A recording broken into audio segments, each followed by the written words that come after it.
بسم اللہ الرحمن الرحیم۔ تقوی اور کمال احتیاط۔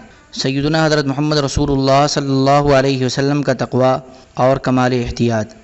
حضرت شعیب رحمۃ اللہ علیہ کے دادا حضرت عبداللہ بن عمرو بن عاص رضی اللہ عنہما فرماتے ہیں کہ حضور صلی اللہ علیہ وسلم کو رات کے وقت اپنے پہلو میں پڑی ہوئی کھجور ملی۔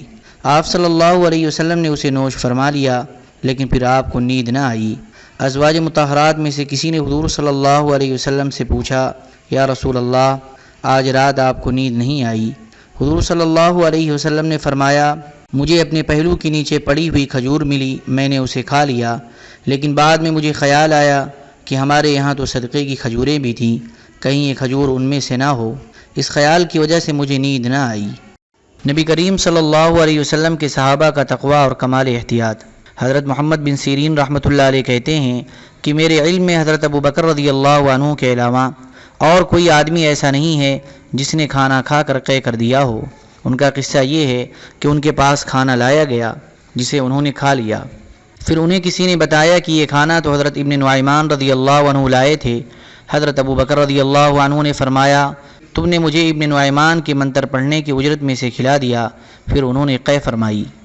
حضرت عبد الرحمن بن ابی لیلہ رحمۃ اللہ علیہ کہتے ہیں کہ حضرت ابن نعیمان رضی اللہ عنہ نبی کریم صلی اللہ علیہ وسلم کے صحابہ میں سے تھے اور بڑے خوبصورت تھے۔ کچھ لوگوں نے ان کے پاس آ کر کہا کہ آپ کے پاس ایسی عورت کا کوئی علاج ہے جس کو حمل نہیں ٹھہرتا؟ انہوں نے کہا ہے۔ ان لوگوں نے پوچھا، وہ علاج کیا ہے؟ حضرت ابن نعیمان رضی اللہ عنہ نے کہا، یہ منتر ہے، اے نافرمان رحم، چپ کر اور خون بہانے کا کام چھوڑ دے۔ اس عورت کو زیادہ بچے جننے سے محروم کیا جا رہا ہے، اے کاش یہ زیادہ بچے جنہ اس نافرمان رحم میں ہوتا، یہ عورت حاملہ ہو جائے یا اسے افاقہ ہو جائے۔ اس منتر کے بدلے میں ان لوگوں نے انہیں بکری اور گھی ہدیہ بھی دیا۔ یہ واقعہ زمانے جاہلیت میں پیش آیا تھا۔ حضرت ابن نعیمان رضی اللہ عنہ اس میں سے کچھ لے کر حضرت ابو بکر رضی اللہ عنہ کی خدمت میں آئے۔ حضرت ابو بکر رضی اللہ عنہ نے اس میں سے کچھ کھا لیا۔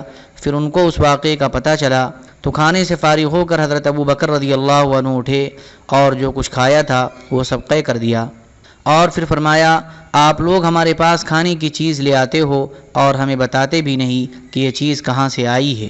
حضرت زید بن ارقم رضی اللہ عنہ فرماتے ہیں کہ حضرت ابو بکر صدیق رضی اللہ عنہ کا ایک غلام تھا جو مقررہ مقدار میں کما کر انہیں دیا کرتا تھا۔ ایک رات وہ کچھ کھانا لایا، حضرت ابو بکر رضی اللہ عنہ نے اس میں سے ایک لقمہ نوش فرما لیا۔ غلام نے عرض کیا کہ آپ ہر رات دریافت فرمایا کرتے تھے کہ کہاں سے کما کر لائے ہو، لیکن آج رات آپ نے مجھ سے نہ پوچھا۔ آپ نے فرمایا کہ بھوک کی شدت کی وجہ سے نہ پوچھ سکا، اب یہ بتاؤ یہ کھانا کہاں سے لائے ہو؟ اس نے کہا، میں زمانے جاہلیت میں ایک قوم کے پاس سے گزرا تھا اور میں نے ان کے ایک بیمار پر دم کیا تھا، انہوں نے مجھے کچھ دینے کا وعدہ کیا تھا، آج میرا گزر ادھر کو ہوا تو ان کے یہاں شادی ہو رہی تھی، انہوں نے مجھے یہ دیا ہے۔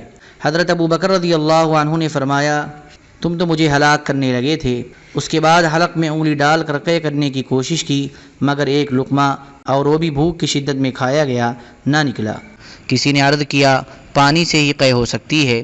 انہوں نے پانی کا بہت بڑا پیالہ منگوایا اور پانی پی پی کر قے فرماتے رہے، یہاں تک کہ مشکل سے وہ لقمہ نکالا۔ کسی نے عرض کیا کہ اللہ آپ پر رحم فرمائے، یہ ساری مشقت اسے ایک لقمے کی وجہ سے برداشت فرمائی۔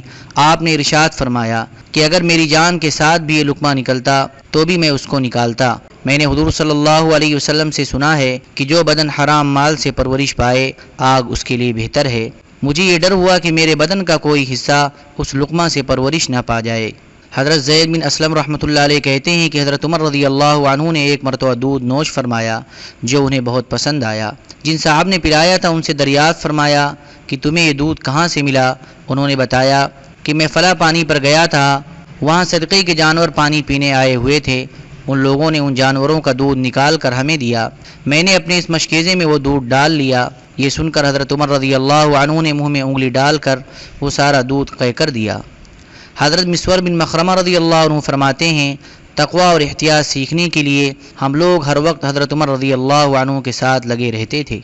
حضرت شعبی رحمۃ اللہ علیہ کہتے ہیں کہ حضرت علی بن ابی طالب رضی اللہ عنہ ایک دن کوفہ میں باہر نکلے تو ایک دروازے پر کھڑے ہو کر انہوں نے پانی مانگا تو اندر سے ایک لڑکی لوٹا اور رومال لے کر نکلی۔ آپ نے اس سے پوچھا، اے لڑکی، یہ گھر کس کا ہے؟ اس نے کہا، فلاں درہم پر رکھنے والے کا۔ تو آپ نے فرمایا، میں نے حضور صلی اللہ علیہ وسلم کو یہ ارشاد فرماتے ہوئے سنا ہے کہ درہم پر رکھنے والے کے کنویں سے پانی نہ پینا اور ٹیکس وصول کرنے والے کے سائے میں ہرگز نہ بیٹھنا۔ حضرت یحییٰ بن سعید رحمۃ اللہ علیہ کہتے ہیں کہ حضرت معاذ بن جبل رضی اللہ عنہ کی 2 بیویاں تھیں، ان میں سے جس کی باری کا دن ہوتا اس دن دوسری کے گھر سے وضو نہ کرتے۔ پھر دونوں بیویاں حضرت معاذ رضی اللہ عنہ کے ساتھ ملک شام گئیں اور وہاں دونوں اکٹھی بیمار ہوئیں اور اللہ تعالیٰ کی شان دونوں کا ایک ہی دن میں انتقال ہوا۔ لوگ اس دن بہت مشغول تھے، اس لیے دونوں کو ایک ہی قبر میں دفن کیا گیا۔ حضرت معاذ رضی اللہ عنہ نے دونوں میں قرعہ ڈالا کہ کس کو قبر میں پہلے رکھا جائے۔ حضرت یحییٰ رحمۃ اللہ علیہ کہتے ہیں کہ حضرت معاذ بن جبل رضی اللہ عنہ کی 2 بیویاں تھیں، جب ایک کے پاس ہوتے تو دوسری کے یہاں سے پانی بھی نہ پیتے۔ حضرت طاؤس رحمۃ اللہ علیہ کہتے ہیں کہ میں اس بات کی گواہی دیتا ہوں کہ میں نے حضرت ابن عباس رضی اللہ عنہما کو یہ فرماتے ہوئے سنا کہ میں گواہی دیتا ہوں کہ میں نے حضرت عمر رضی اللہ عنہ کو لبیک پڑھتے ہوئے سنا۔ اس وقت ہم لوگ عرفات میں کھڑے ہوئے تھے۔ ایک آدمی نے ان سے پوچھا، کیا آپ جانتے ہیں کہ حضرت عمر رضی اللہ عنہ نے عرفات سے کب کوچ فرمایا؟